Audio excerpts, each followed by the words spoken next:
Hello. So my book talk novel for today will be Lucky Broken Girl by Ruth Bihar. I really like her drawing of the neighborhood that she grew up in after moving from Cuba to New York City. And her neighborhood was located in Queens, New York. So Lucky Broken Girl is a historical fiction novel. She tweaked some parts of it and especially the character names so that they could, privacy issues, and also tweaked it so that it could be told in a story that she wanted it to be told in. So this book is a 6th grade text, and the chapter I will be reading today will be chapter 4, and it's titled Lucky. So for a quick summary, it is a book told in a point of view of a Cuban Jewish immigrant girl who settles with her family in New York City. Ruth takes us into her life, and we see how she misses Cuba, but also tries really hard to assimilate into American culture. When the family was on their way back from visiting relatives in Staten Island, her father accidentally drove their Oldsmobile and caused a car crash on the highway. There happened to be 2 other cars in front of him that also bumped into each other, so there was a crash there, and sadly Ruthie gets injured very horribly and has to be put into a body cast. But as she recovers, we follow her recovery stages, and it's very, very depressing because she struggles with herself and not being able to do anything and being bedridden for months at a time, and her dreams are crushed, and she just has some moods that she has to deal with. So we learn about that through this book. I feel like these students will like the book because it's very culturally diverse. You learn about Ruthie, who's a Cuban girl, and then she befriends an Indian boy named Ramu, and they become very close friends because they, share each other's lunches at lunchtime, even though they're being made fun of because their lunches smell weird. But through Ramu, Ruthie also learns about different Indian dishes, while Ramu learns about certain Cuban dishes that they have in common with each other in their food. And then also languages is talked about a lot in Lucky Broken Girl. You learn a lot of Spanish terms when you follow Ruthie through her life, and how her papi and mami talk to her in Spanish at home, and that's why she's so left behind in class when she has to speak English, because at home you only can speak Espanol. So I think this book will strike close to home for other immigrants who are in classes right now, and they can get to emotionally connect with her on that term. And also, no matter how hard life gets, this is the one thing that is really important. No matter how hard life gets for certain individuals or certain students, never give up, because you will overcome those hardships. I think that's one thing that we learn from Ruthie that's really uplifting in this book.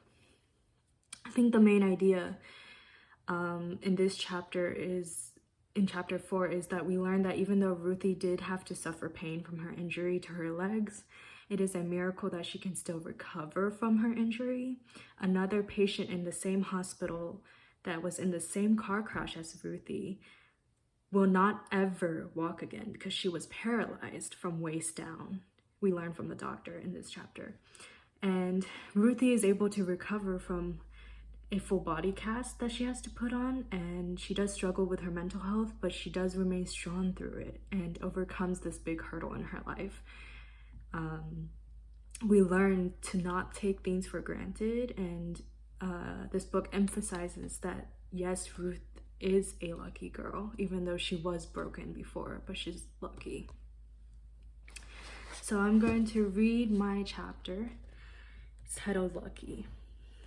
I lean against Baba's shoulder in the back seat of the car, and she says, "Lie down, be comfortable, Shania Maidela." I feel loved like baby Rosa when I sink into her lap, and she uses those sugar words that mean beautiful girl in Yiddish. I curl my legs under me so as not to crowd Izzy and peer up at the roof of the car. The reflections of the headlights and taillights move in different directions. I am lulled to sleep by the swooshing sound of the car sailing down the highway. The ride so smooth, like Baba said. I'm floating alone on a calm ocean. Words drift past me. Baba with Mami talking about baby Rosa. Then everything goes still. There's no swoosh. There are no voices. I open my eyes. My head isn't on Baba's lap anymore. Baba is gone. Izzy is gone. Mami and Papi are gone. I am all by myself in the car. Where am I? Where is everyone? I try to get up, but I'm only wearing one go-go boot. I've lost the boot on my left leg, and my right leg is twisted weirdly. I can't move it. I don't think it's my leg. It's someone else's leg. Am I dreaming? I close my eyes and try to go back to sleep, but I can't sleep because my leg hurts, like nothing ever hurt before.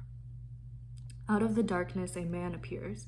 He looks in through the broken windows, struggles with the lock on the back door, and finally flings it open. Who is this man? Blood is dripping from the top of his head. It's Papi. Papi, why did you all leave me? Papi, I lost one of my boots. Can we go look for it? Later, the car might catch fire. He bends and picks me up, trying to cradle my right leg in the crook of his arm, but the leg flops down like the legs of my old rag doll from Cuba. Stop, Papi, it hurts. Calma. Papi keeps walking, and when we get to the edge of the highway, he lays me down on the ground. Mami is there with Baba. They are holding hands and crying like little girls. Papi looks up at the sky and shouts, Dios mío, why? Izzy's head is bleeding like Papi's, but he's not in any pain. Izzy thinks we're having an adventure. He kneels next to me and says, I saw it. I saw a car flip the divider. It turned into a torpedo. I saw it crash into the car in front of us. Then we crashed into them. Then a bunch of cars crashed into us. Bam, bam, bam, Izzy waits for me to say. Who will help us? Who will take us home? Two men jump out and take a quick look at all of us. Aquí, I hear people, Papi say. Mi hija, he stammers. The woman moans again. Oh. The men rush over to where the woman is. She's breathing, one man says, but she's tangled up in metal. This is going to take a while. Put a splint on that girl. Take her and her family to the hospital. See if any of them can speak English. Why aren't the cops here by now? There's a bunch of dead people. Dead people?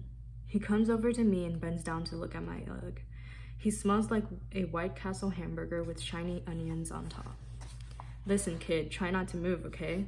You understand? He brings out a stretcher and sets me down on it. Are you all right? Can you help? He asks Papi. Yes, sir, this is nothing, Papi says, and he points to his bloody head. He and Papi carry me to the ambulance. At the hospital, people moan and cry. There are so many of them, everyone lined up on stretchers, one after another. No one pays any attention to their moans or their cries. I lie on the stretcher moaning and crying too. Mami and Baba and Izzy and Papi stand around me like bowling pins and about to topple over. There's no place for them to sit. Then there's a big commotion. Out of the way, this is urgent. They wheel in a woman on a stretcher, her arms and legs limp, her eyes open too wide. A doctor in a white coat runs toward her and bumps into my stretcher. It hurts, I stammer as loud as I can to get his attention. Quiet, kid, he says to me. You've just got a broken leg, you're lucky. This woman here, she was in the car in front of you. She'll probably never walk again. We think she is paralyzed for life. After she leaves, I stare at the clock, trying to make the time go faster. I can't believe I have been abandoned, left all alone in the world. I keep repeating words to myself until they become a song in my head. No one loves me, not even my mother, not even my father, not even my brother. Nadie me quiere a mí. I've given up on ever seeing my family again when Mommy bursts through the door with Aunt Silva and Uncle Bill. I want to run over and give them hugs, but I can't move. Mommy comes to my bed and smooths my messy ponytails with her hands. Mi niña, she says in her sad voice. That is sadder than ever. And that's the end. That's not the end of the chapter, but I'm going to stop there because that's the section that I really wanted to focus on for this read aloud. And yeah.